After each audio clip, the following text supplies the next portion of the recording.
বাংলাদেশের রাজনীতিতে একজন অস্থির রাজনৈতিক ব্যক্তিত্ব ওবায়দুল কাদের। আর ওবায়দুল কাদেরকে নিয়ে বাংলাদেশের বিশিষ্ট রাজনৈতিক ব্যক্তিদের বিভিন্ন সময় বিভিন্ন বক্তব্য আলোচিত হয়েছে। আমাদের আজকের ভিডিওতে ওবায়দুল কাদেরকে নিয়ে 5টি আলোচিত বক্তব্য বিভিন্ন নেতার মুখ থেকে দেখতে যাচ্ছি। সে হিসেবে 5 নম্বরে যেটি থাকবে সেটি হচ্ছে এটি। দেখতে চাই ওবায়দুল কাদেরের ডিজিটাল বাংলাদেশ ধপ্পাস ধপ্পাস, এই ধপ্পাসই স্থায়ী ধপ্পাস ইনশাআল্লাহ। এখন আমরা সেই 4 নম্বরটি দেখতে যাচ্ছি। বিশেষ করে ব্যারিস্টার রুমিন ফারহান কিন্তু ওবায়দুল কাদেরকে নিয়ে মুখ খুলেছিল বিভিন্ন সময়ে। সে হিসেবে সবচেয়ে বেশি যেটি আলোচিত হয়েছে, বিশেষ করে ওবায়দুল কাদেরের এগেইনস্টে যারা বক্তব্য রেখেছিল, সে হিসেবে 5টা তালিকা করতে গেলে অবশ্যই ব্যারিস্টার রুমিন ফারহানের নাম অবশ্যই আসবে। সে হিসেবে 4 নম্বরে যেটি থাকবে সেটি হচ্ছে তার এই বক্তব্যটি। আওয়ামী লীগের সাধারণ সম্পাদক বলে খেলা হবে, খেলা তো 2014 সালে খেলছিলেন, মাঠে গোল দিছেন, খেলার সাহস তো দেখাইতে পারেন। আর ওবায়দুল কাদেরকে নিয়ে করা মন্তব্যের মধ্যে 3 নম্বর যেটি দেখবো সেটা হচ্ছে আন্দালি ব্রহ্মণ পার্থের বক্তব্য। আর আন্দালি ব্রহ্মণ পার্থ কিন্তু আওয়ামী পরিবারের সদস্য হয়েও চরম আওয়ামী বিরোধী। হিসেবে তিনি ওবায়দুল কাদেরকে বিভিন্ন সময় কটাক্ষ করে বিভিন্ন কিছু উপস্থাপন করেছিল।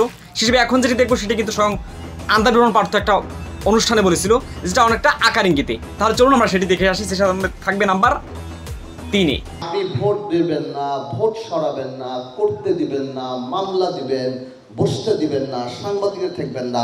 আমি চিন্তা করি আজকে বাংলাদেশের বিদ্যুৎ সামিট গ্রুপ সিঙ্গাপুরে সে 10,000 কোটি টাকার মালিক বিলিয়নিয়ার হয়ে গেল। এখন আমরা ওবায়দুল কাদেরকে নিয়ে মন্তব্য করা ব্যক্তির মধ্যে 2 নম্বরে যিনি থাকবে বা যার বক্তব্য তিনি হচ্ছেন আব্দুল কাদের মির্জা।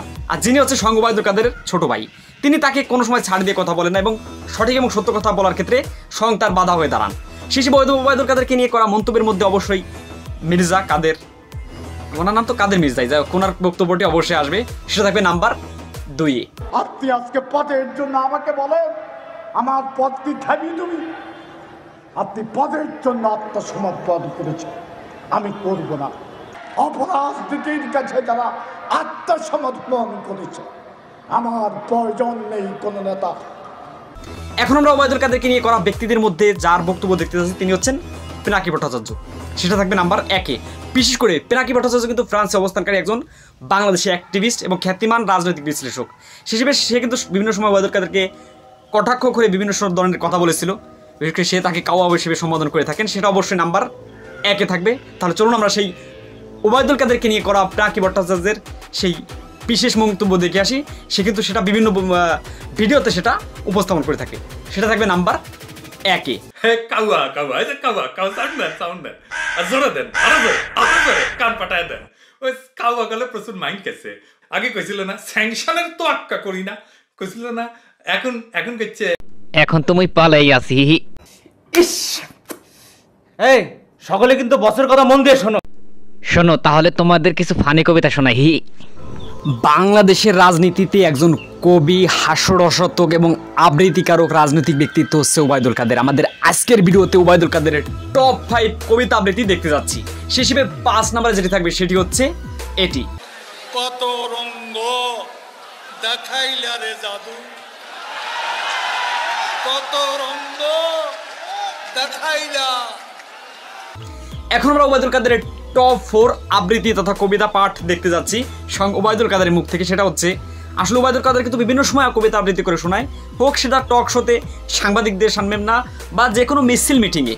এখন কথা হচ্ছে সে কিন্তু সবচেয়ে তার বেস্ট এবং বেটার যে কবিতা এবং তার প্রিয় কবিতা হচ্ছে এটি, যেটা থাকবে নাম্বার 4-এ। ব্যানারে লিখো নাম মুছে যাবে, পাথরে লিখো নাম ক্ষয়ে যাবে, হৃদয়ে লিখো নাম রয়ে।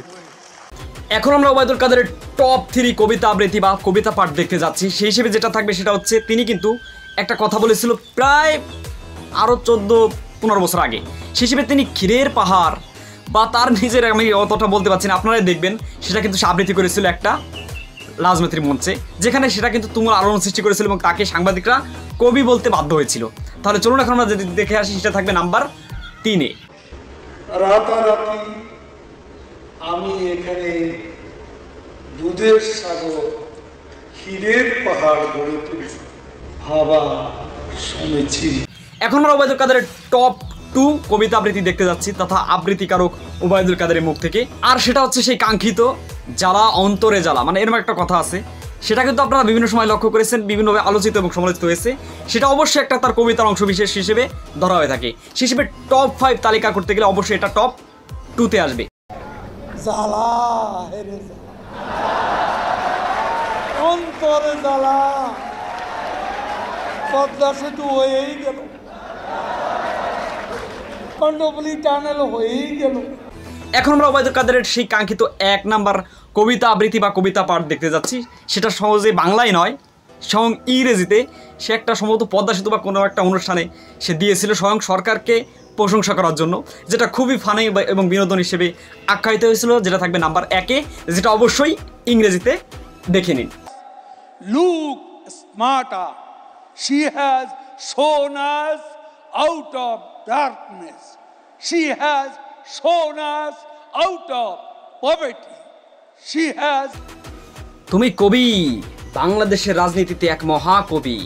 তোমার কবিতা আবৃত্তি শুনে আমরা পুলকিত হই এবং করোনা থেকে শক্তিশালী হয়ে দাঁড়াই। একই সাথে তোমার কবিতা শুনে অনেক রাজনৈতিক নেতা মঞ্চ ভেঙেও পড়ে গিয়েছেন। একই সাথে তার যাই হোক বন্ধুরা, সব ভালো থাকবেন, সুস্থ থাকবেন। আসলে এটাই মজা করে বললাম। যাই হোক, তার কবিতা আবৃত্তি আপনার কাছে কেমন লাগে এবং কোন কবিতা আপনার কাছে কেমন লেগেছে সেটা অবশ্যই মন্তব্য করে লিখে জানাবেন। আর জাস্ট এটা কবিতার বই নয়, আমি একটু আপনাদের সাথে একটু মজা করলাম। যাক, সব ভালো থাকবেন, সুস্থ থাকবেন। ভিডিও ভালো লাগলে অবশ্যই লাইক দিবেন, আর চ্যানেলে নতুন হয়ে থাকলে সাবস্ক্রাইব করে আমাদের সাথে থাকবেন। আর এই টপ 5 তালিকায় আমরা বিভিন্ন সময়ে ঘটে যাওয়া 5টি বিখ্যাত রাজনৈতিক ব্যক্তিদের কর্মকাণ্ড নিয়ে একটা প্লে লিস্ট তৈরি করেছি, সেটা অবশ্যই চ্যানেলে গিয়ে দেখে আসবেন। এই বলে আমাদের আজকের এপিসোডটি শেষ করছি। আসসালামু আলাইকুম।